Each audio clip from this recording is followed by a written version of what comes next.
Hello and welcome to Bringing Education Home. I'm Herb. And I'm Christina. And together we bring you ideas about education, entrepreneurship, and relationships that are both inside and outside the box. If you like the show, be sure to follow Christina on Facebook. And please leave us a review or leave a comment on your favorite podcast platform. Today I have the pleasure of introducing Jackie Bailey. Don't tell anyone silenced Jackie Bailey at the age of 8. 15 years later, she saved another child by speaking up. Known as the International Conversation Coach, Jackie inspires clients to break their silence and become victorious over trauma.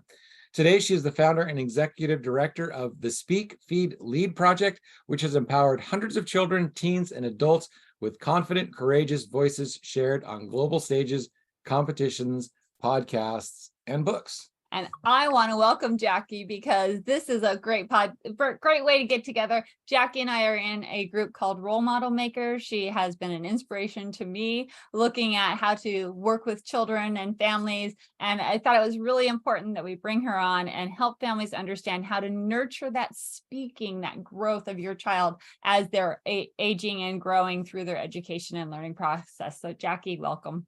Thank you so much. I'm honored to be here, and I appreciate all that you guys are doing.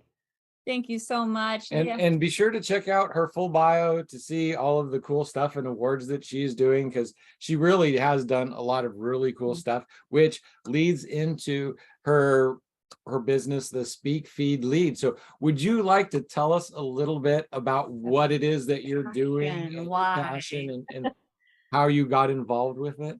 Well, that is the key component there, is how I got involved. You know, life has twists and turns, and we either take them or we run from them. And I found that I was always mostly taking them.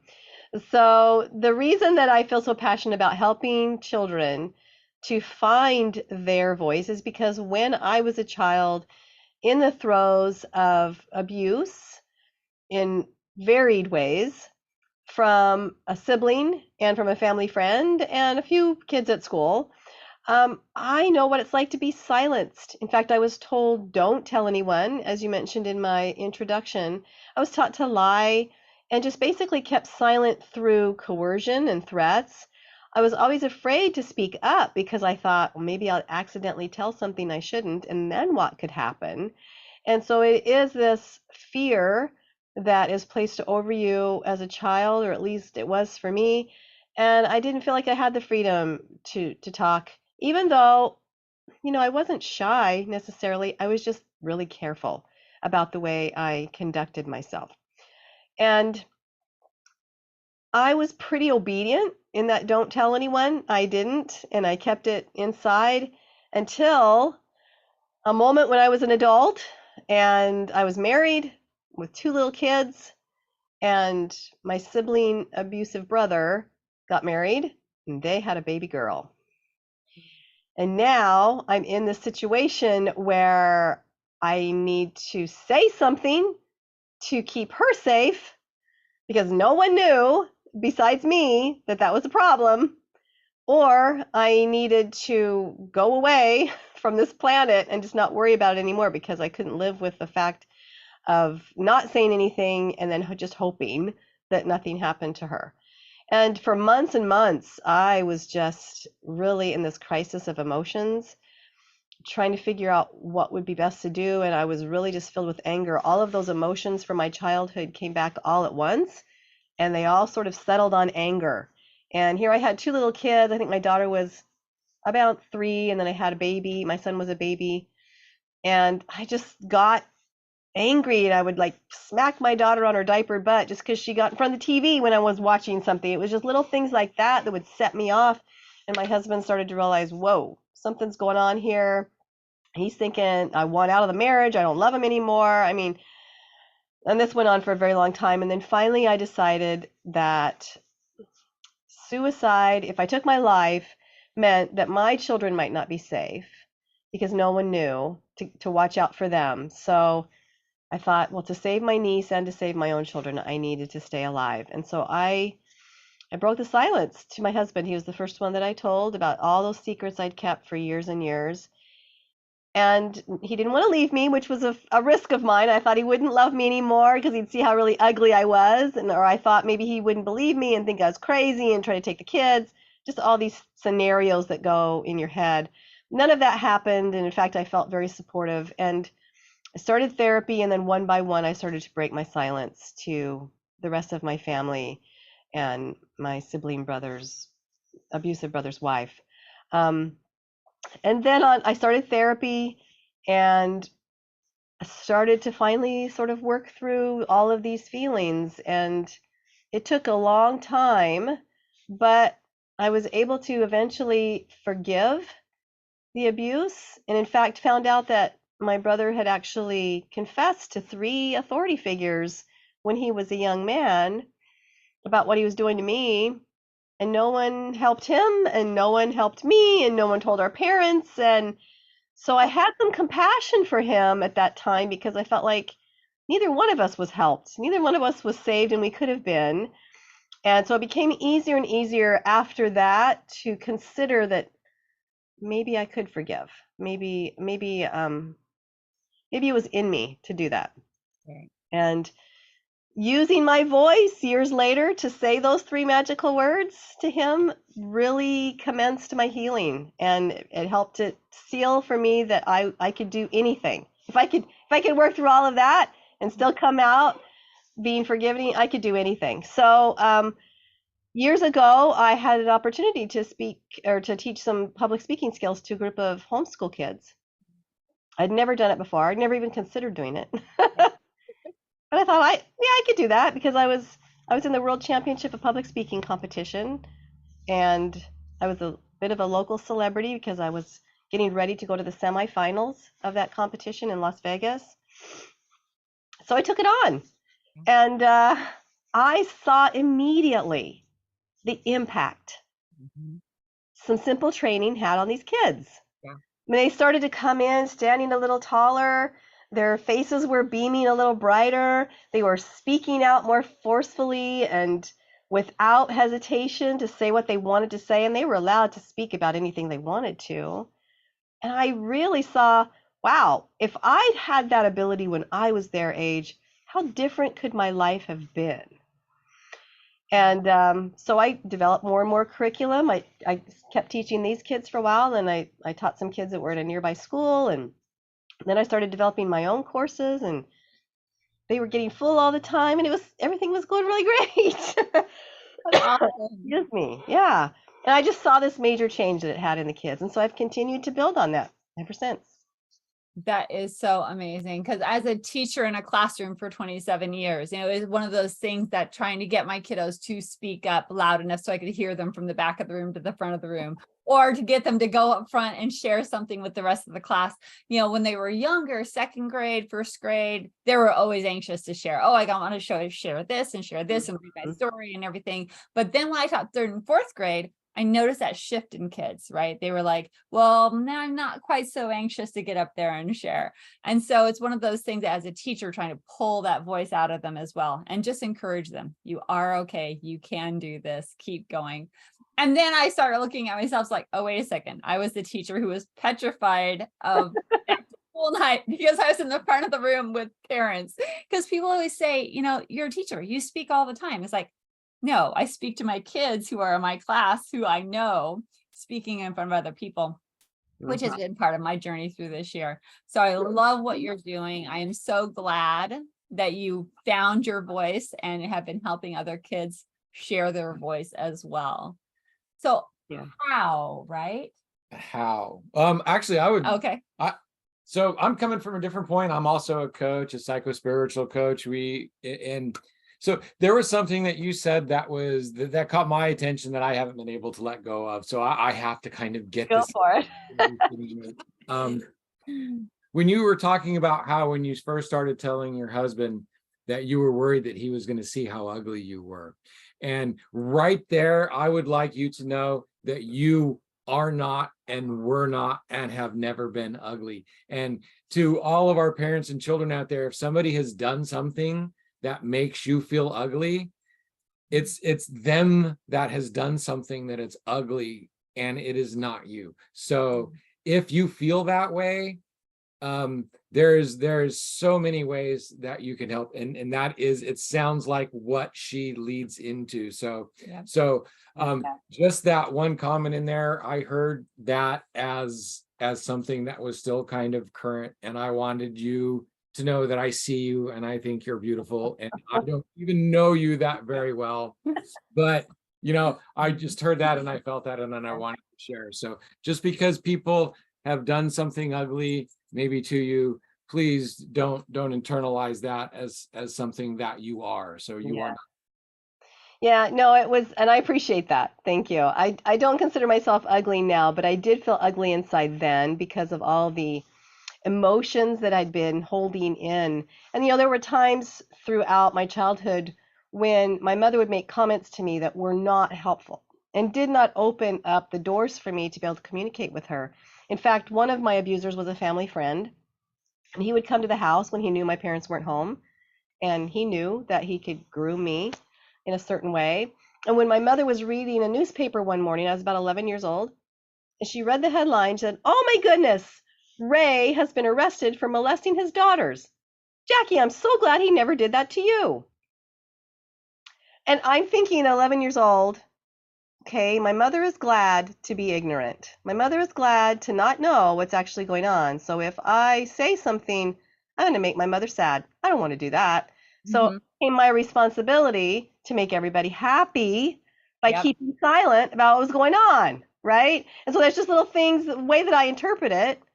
And then I was ugly because now I'm keeping secrets, but I'm also ugly because it's happening to me, and I'm not supposed to say anything. It's better just to shut up. And then later on, when I was 14, my mother came into my room one night, sat on the edge of my bed as if we were going to have this heart-to-heart talk, and she asked, "Jackie, are you letting someone do something to you they shouldn't be?" So again, 3 little words, "Are you letting?" Made me feel like, okay, it's my fault. I guess I'm letting this happen. I'm causing it, or I'm not stopping it. It's all my fault. So then the guilt piles on. So it was all of these emotions that when you say things like that to your kids in a, well-meaning way, but sometimes we can inadvertently do more damage than good. It just starts this vision of yourself of being guilty, no good, ugly, unlovable, unlikable. I was lonely, and so that's where that ugly feeling comes from. I don't feel it now, but it was definitely something then, especially when my husband and I hadn't been married all that long.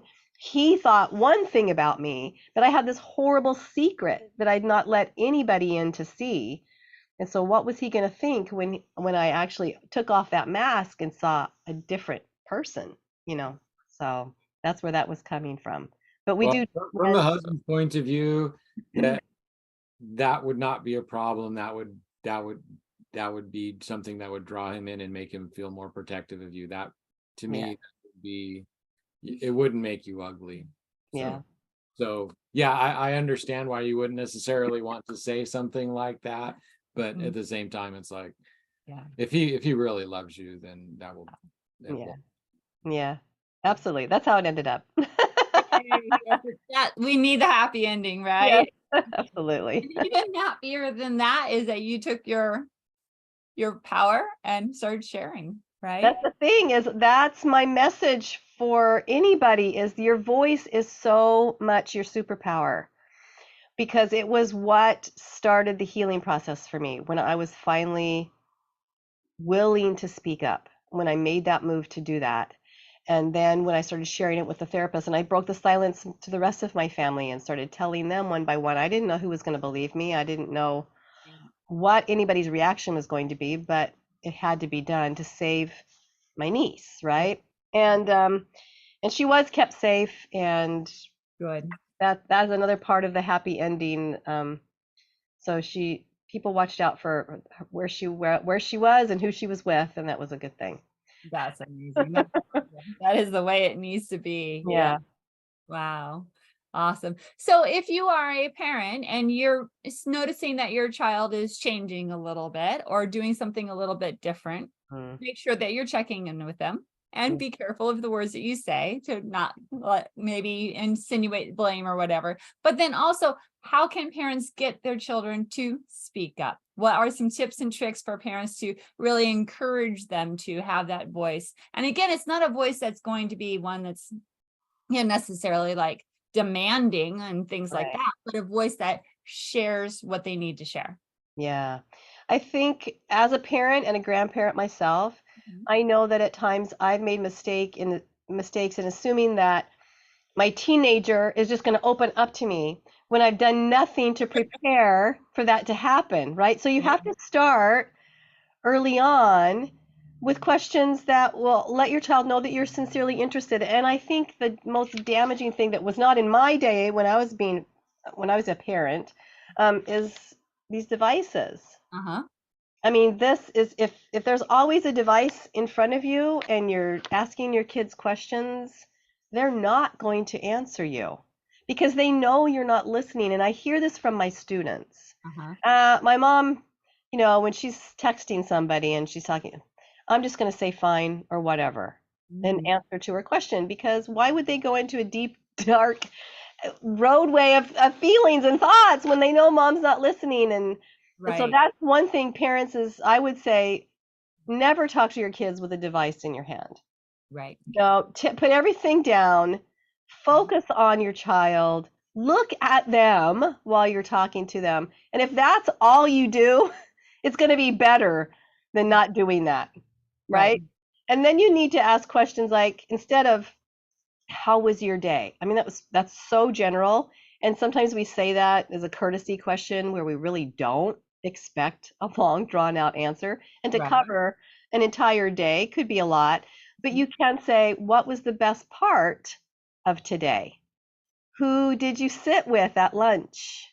Mhm. How did you do on, are you happy with the results of your math test or the project you presented or something like that? If you get a little more specific and it's feelings based, Mhm. I think your child will start to learn that you are interested in their feelings. But here's the thing, after you ask that question and they give their answer, you can't go, you what? You what? What did you do? Oh my gosh. You worked so hard on that and you still failed that test? If we You can shout after the answer? Really? Oh my gosh. If we cause mama drama in our response, they're going to shut down because they don't want that, right? They want to be able to just feel like it's going to be even keel and they could share it without love. So Right. that's another key component to it is, um, and then I think if you just follow up things like, well, how did that make you feel when that happened? Right. And another really important question is, well, if you could do something differently, what Mhm. would you have done? And let them think about the solution to whatever challenge or problem they had.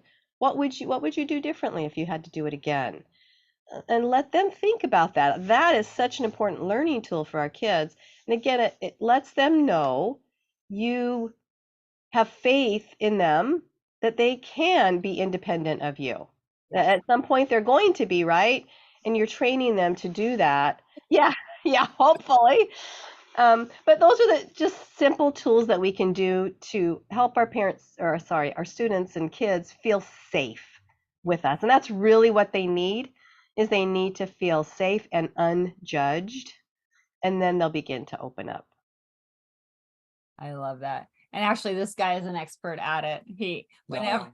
Whenever I would come home from being in the classroom all day, instead of just how was your day, he would always really try to get a little bit more specific. Like, what was the best part of your day, or Yeah, what wasn't What made you feel like a competent teacher today? yeah, Feel like your kids were on point today? So where so Yeah. I would ask questions like that to, so instead of just a general, oh, it was just a rough day, she could point into something that worked. yeah. Someone pointed out to me in a meeting I was at, they always ask, what did you fail in today? Mhm. And it's like, whoa, really? You want to go negative? But they said, well, that opens up for someone to say, well, I didn't do so well at this. But then you can go, okay, so what would you do differently if you had to do it again? Yeah. Again, it's the learning process. So that might be something you ask your kids too, is what did you fail in? Because that lets them know they have permission to do it. You don't have to succeed at everything, right? Failing just means you're learning. It doesn't mean that you can't get up and do it again or you should never try again. It just means take the lesson and apply it to the next thing. So Absolutely. I love that because it really is important to let them know. Yeah. Yeah.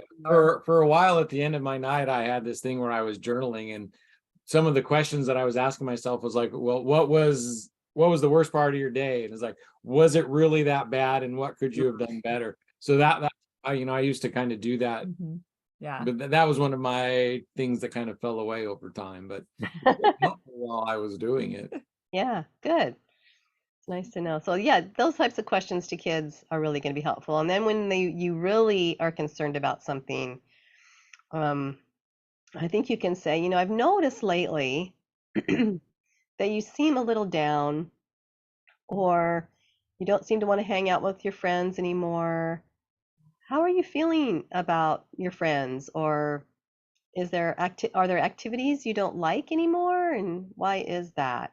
I think if you start asking questions like that, they may not answer right away.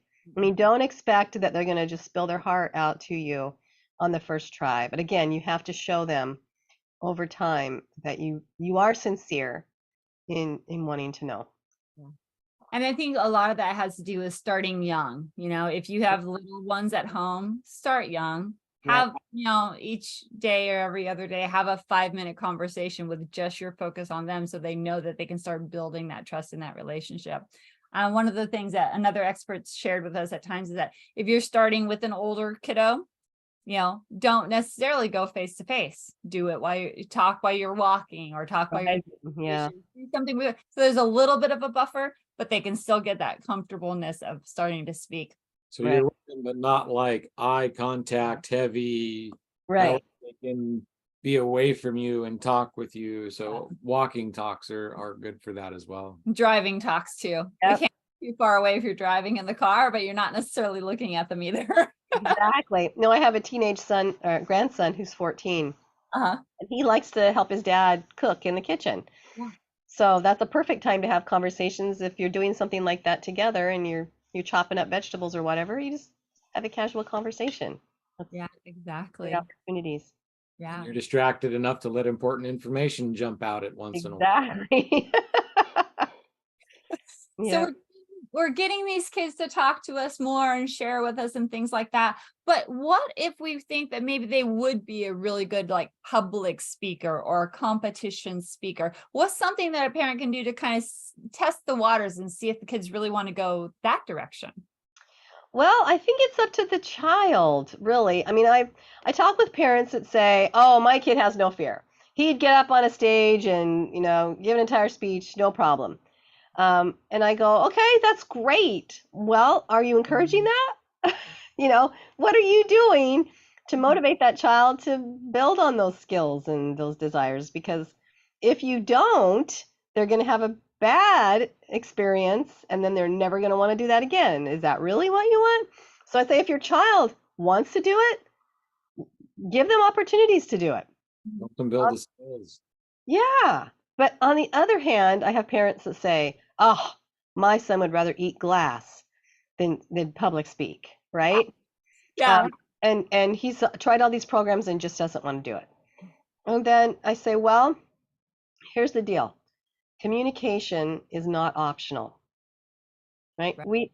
We have to have a certain level of confidence in conversing with people to be successful in whatever we do, even if it's relationships, but it could be a career or school or, numerous other things." Yeah. And so I think in those cases, we do need to find a place where our child can fail with support, Mhm. where they can practice a failing or they can practice succeeding and have celebrations for both, right? Where they're not going to get teased by classmates, or where they're not going to get graded by teachers, or judged by harshness from classmates who really don't have a care in the world about how they succeed or not. And so I think we do need to give them opportunities so that they can learn that they don't have to be afraid to speak up. Because if a child who's afraid to speak up when they're young Mhm. is still going to have that fear when they're older if we don't help them through that. And it's just going to be more costly for them if we don't help them. So I think as parents, we need to give opportunities for both sorts of kids. And then there's the parents who say, well, my child is autistic or my child is dyslexic and their communication challenges are more harsh than others. And, what can I do there? And the answer to that is find a program that knows how to work with those types of kids and those types of challenges. And I mean, they're out there.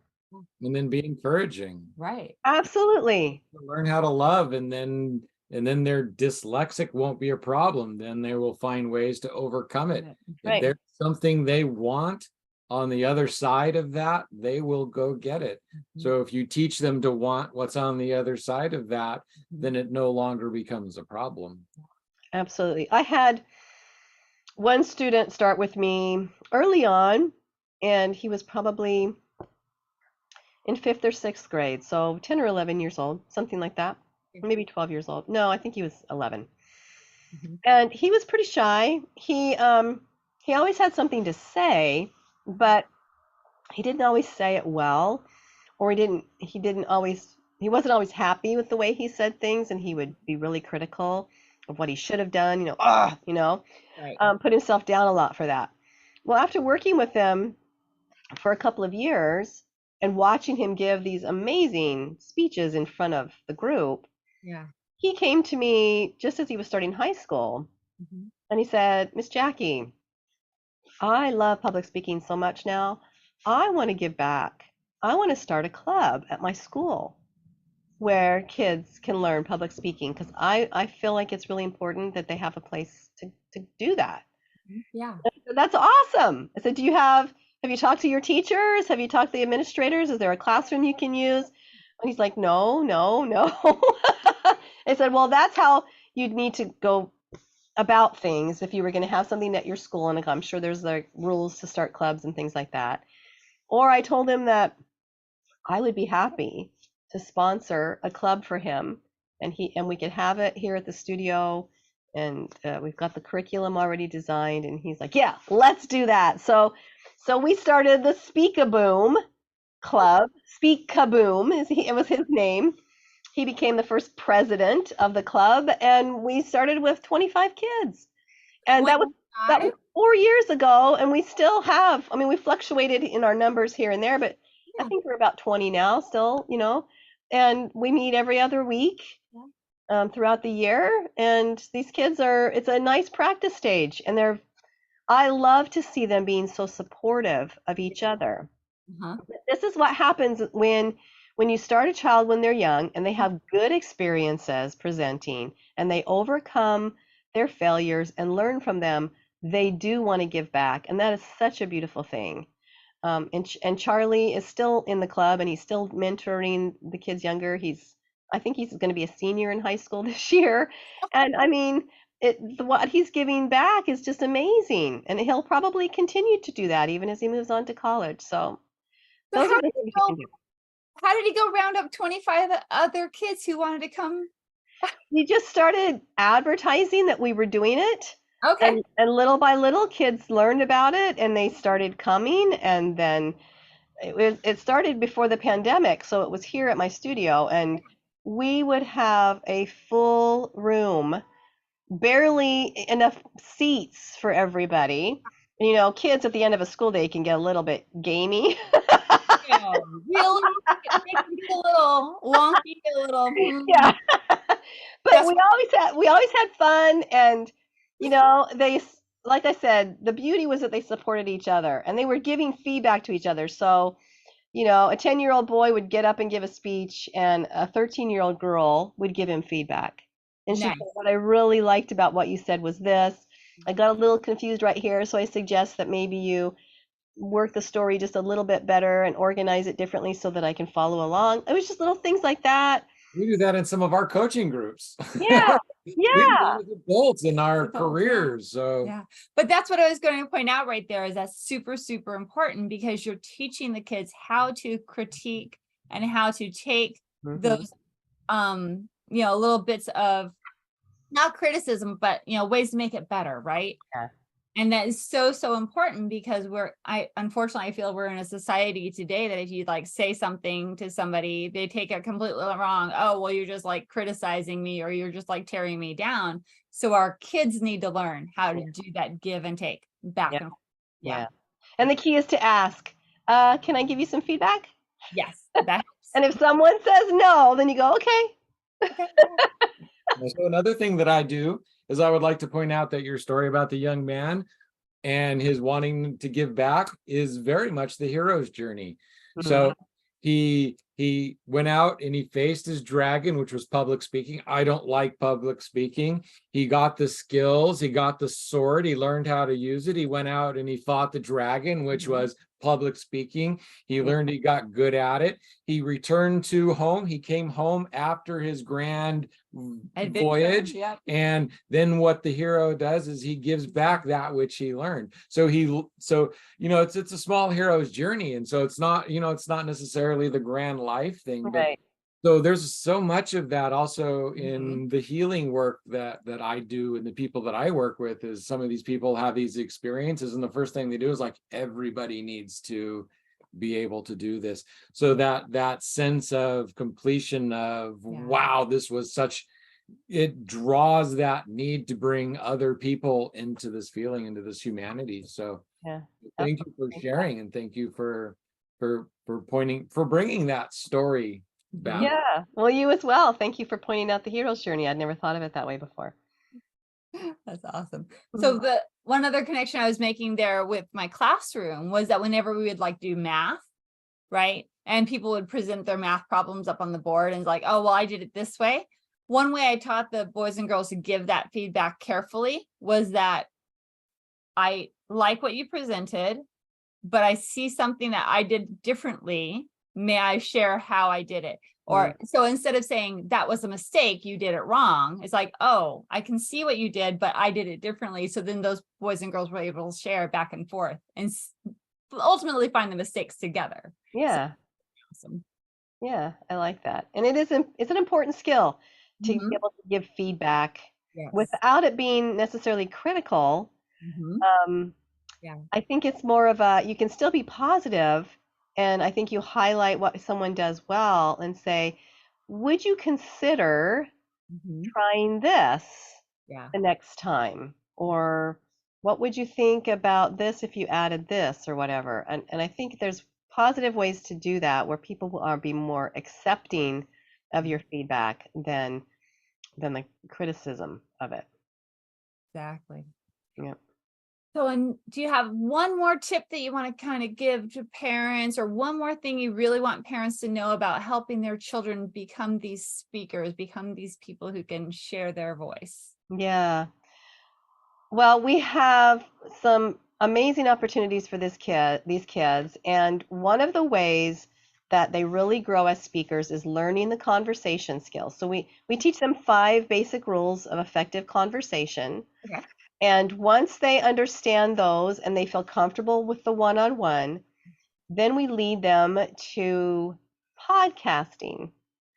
So we let them apply those conversation skills with an adult that is an expert in a field they already love, whether it's sports or science or STEM or books, whatever it is. They get to decide, well, if I had a podcast and I could talk about anything I wanted, what would that be? So they decide on the theme, and then they think about, well, who's an expert in that? Could I possibly talk to that person? So we help them to create a very professionally written invitation to a potential guest. We have them send that invitation out. And most people, when they get an invitation to be a podcast guest, are going to say yes, especially if the host is a young person. Most people will support that. Right. But we have had NFL players. We have had Nobel Prize winners. We've had famous authors come in. People were afraid to ask onto our podcast. Yeah. And so our students have been able to talk to their idols, if you will. And I'll tell you, that is empowering. Yes. When they get to talk about something they love with someone who They look up. knows how to get there to Mhm. where they want to be.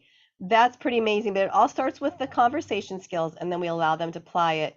And they do 3 different podcasts. We don't publish it because they're still minors, and it's Right. recorded, so Uh-huh. they can publish it if with parents' permission and they want to do that. Mhm. But Yep. generally speaking, they have these 3 recorded podcast episodes that they can use for college applications or whatever they want to. But it's so empowering for them. So that's a simple way to get them really excited about speaking, because Mhm. most kids, I've learned, if they get to talk about what they want, Mhm. they'll speak up more. That's the thing we have in schools is they're given a subject that they have to research. Right. Then they write a report, Uh-huh. and then they might be responsible to present this verbally, right? Yeah. And now they're being graded, excuse me, on how they presented information about something they may not even care about. Right. They weren't excited to begin with. No, but they have to. So what we're teaching them is, here's the game you have to play. If you Mhm. want the good grade, you Yeah. have to talk about what I want you to talk about. And so when I get them in our programs, I have to break that.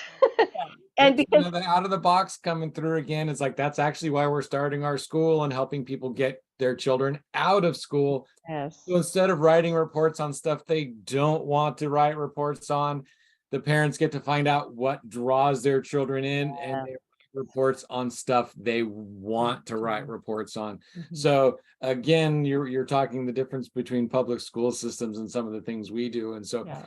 while she's agreeing with you because she has been in public education for 27 years, And we are outside of that, and right. we do things a little differently. I Nice.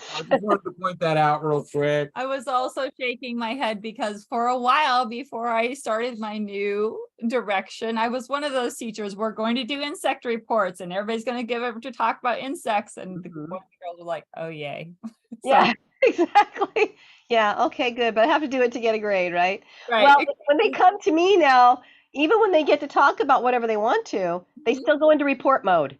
And Yes. they just start going down a lot of facts. Mhm. Facts and statistics, and it's like they taken directly from the encyclopedia, right? And I say, okay, Sorry. you delivered that really well, but where's this personal experience that I Mhm. want to know about? Okay, tell me about grasshoppers if you want to, but why? Yeah. Why do you love grasshoppers? Yes. And why should the people listening to you care about grasshoppers, right? What is it about grasshoppers we need to know? And so I have to kind of break their thinking a little bit, get them out of that report mode so they Right. start telling Mhm. stories and personal experiences, because that's how we connect to each other, right? It's not necessarily through information, it's through emotion. So, Boy, if they get that down at that early age, again, you're talking high level business classes on how to attract customers, and you right. have to be Uh-huh. personable. You have to tell stories. If Yeah. you're just throwing facts at people, they're going to go away. So you're Right. you're talking life skills. You're talking entrepreneur skills. You're Yes. talking everything skills. So you're kind of laughing, but I'm hearing like, man, if you get this down at that early an age, That's the secret. that She can she just gets to build up all those kids doing what she does, what she loves, and then she gets to say, "See what I did to them? I made them even more successful in life." That's right. Hopefully they'll be CEOs of big companies, and I'll never have to work another day in my life because they'll just all take care of me because I empowered them so much. I love it. That is I can only hope. Jackie, we have been having so much fun, and I am loving all of this information and the way we empower kids and the way you're thinking about empowering kids. And, this is just, yes, exactly what I think parents needed to hear. Yeah. Tell us a little bit more about, you said you've been running some groups, some classes, some things like that. Go ahead and tell us a little bit about what else you do with these kids and how we get them to be speakers. How can our families get a hold of you if they want some more help and guidance in turning them into speakers? Yeah, thank you. Well, first of all, you can find me at JackieBailey360.com. Mhm. And that's a hub for everything about me. You're going to find my social media links, all of my websites, all of my books. which many are on parenting and others are on leadership qualities, and find everything about me there.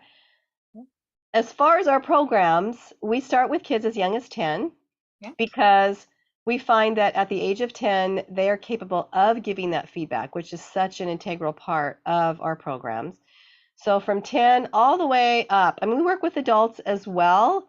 I like to distinguish ourselves from all the other coaches out there working with adults because we do work with kids and most of them don't. But we've helped a lot of college students to get into the college of their choice because of the personal essay. They had no clue as to how to write. And working just a few hours with us, we can pull out those experiences that taught them important lessons that shaped who they are and why they are who they are. And now they've got a powerful message to deliver, whether it's written or on a video. So that's one of the programs we can do. We have a course that helps them to develop that keynote speech. And I firmly believe that everybody should have a keynote speech. Whether you ever plan on speaking on a stage or not, knowing what our message would be if given the opportunity keeps us on track to reach our goals. It helps us to understand our purpose and helps us to identify our core values so that we don't tend to stray from that if we understand it really well. So by helping individuals to develop their keynote speech, maybe just keep it in their proverbial pocket, then they're ready to face a lot of challenges because they realize who they are. So that's something else that we do. And then we have 8-week courses. We call them stages, and we have 12 stages. So each stage is 8 weeks long. And we start at the conversation level, and that builds to demonstration type speeches. We do a lot of improv so that we get them comfortable sharing emotions while they speak. That leads to motivational type speeches, keynote speeches. We work on focusing on iconic historical speeches from people like Gandhi and Abraham Lincoln, people like that. And then they deliver those speeches using someone else's words, but they have to use the emotions that they felt were being portrayed in those speeches. And that really helps them too to understand a little bit more about who people were and what their missions were in life. So those are just a few examples. When you get into the later courses, the later stages of our courses, they actually lead the classroom. They will be working on community service projects. So they're taking their speaking skills into more leadership type roles out into the community so that they can serve with their newfound confidence and skills. And so it's about a 3-year process if they start with us and continue with us through all of the stages that we offer. Wow, that's pretty in-depth. It's pretty thorough. Yeah. It's like, is it just for kids? No, she said adults as well. I was like so deep into the pot, like, wow, there's a lot there. It's like percolating through all of the holes. Exactly. Excellent. So that was JackieBailey360.com. Yep. Awesome. Yep. Wonderful. Yeah. What else? I'm still absorbing. Yeah, he's still absorbing. That's funny. But this has been amazing. Yes. And I am so glad that we finally got this connection going. We talked at the beginning about how we're both part of the Role Model Maker family, and we have different entrepreneurs and stuff that, see each other in meetings and say hi and everything. But this has been a chance for us to get to know each other a little bit better as well. So there's 2 other important things that are happening recently and coming up. I might not be able to say it. Something about a TEDx. You can say it. Yes, something happening along those lines. Yes, I just gave my first TEDx speech officially. It's recorded, but it has to be edited and published, so it won't be available to see for probably a couple of months. But they release it. I am official. I'm an official TEDx speaker, and it was such an amazing experience. I finally got to share the message that I've planned my whole life to give. Good. And it was the right venue for it. I hope that it inspires people to heal their traumas and to help others to heal their trauma. And so I'm really excited for when it comes out. I didn't feel any nervousness at all. I was just so from head to toe thrilled to be able to be on that stage and speaking with power Yeah. the message that I had to give. And I want everyone to experience that. There are youth TEDx events. And as I mentioned, I think I'm working with several kids who are vying for the TEDx stage. Nice. And I have one student who's already given 3 TEDx talks. Yes, she's given more than I have. Wow. And so they're available. And she's got a book out. She's publishes an ebook every month. I mean, this really can start your kids on this course. Yeah. I never imagined being able to do this for kids. Right. And so parents, when you give your kids the gift of communication and confident and competent communication, they are limitless. They are limitless. But I will say too, that experts will say that social anxiety, especially when it comes to public speaking, Mhm. we often think the best thing is to just avoid it.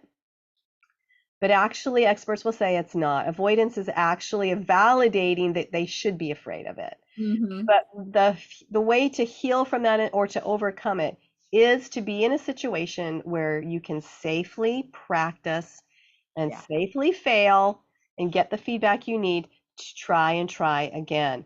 And without that, our country and the world is in so need of leaders. There is a leadership crisis. Let's face it. When I was young, at least I had first ladies and presidents I could look up to. I don't feel like our kids have that. Right. They're maybe if they're idolizing anybody, it's like YouTubers, that are creating these videos of games they like. And that's kind of sad. Not that these people don't deserve, celebration for what they're doing and the talents they're putting out there. But what are they really helping our kids to achieve in the way of values and things like that? So we Are they? need leaders. We Yeah. need leaders, and our kids can be it. What was that? Oh, are those influencers communicating in yeah, Yeah, comprehensive, full messages or just little bits and pieces here and there? right. Yeah, Oh, are they shaping the whole child or just teaching them one aspect? yeah, That's exactly. the difference. Yep. Yeah. Yeah. Oh, well, this has been a wonderful conversation. I appreciate your time and your feedback and your energy. And I am sure our parents, as they listen, will be finding little nuggets in this conversation that will hopefully help them become better communicators with their children, encourage their children to be better communicators, and hopefully eventually not be afraid to step out front and speak. Yes, let's hope. Thank you so much for the opportunity. And thank you for being here. It was a pleasure. I really enjoyed talking to you. We both enjoyed talking with you. And so thank you, thank you, thank you. Thank you guys. I really appreciate it. You make a great duo. Appreciate your wisdom and all that you're doing. Good luck with your school. Please let me know how I can support you because I would love to do that. Thank you so much. Yeah, we will definitely be collaborating some more. All right, audience, thank you for spending this time with us. We know your time is valuable and we appreciate you spending your time listening and grabbing those nuggets out of our conversations. Until next time, we will see you later. Bye for now. Bye for now.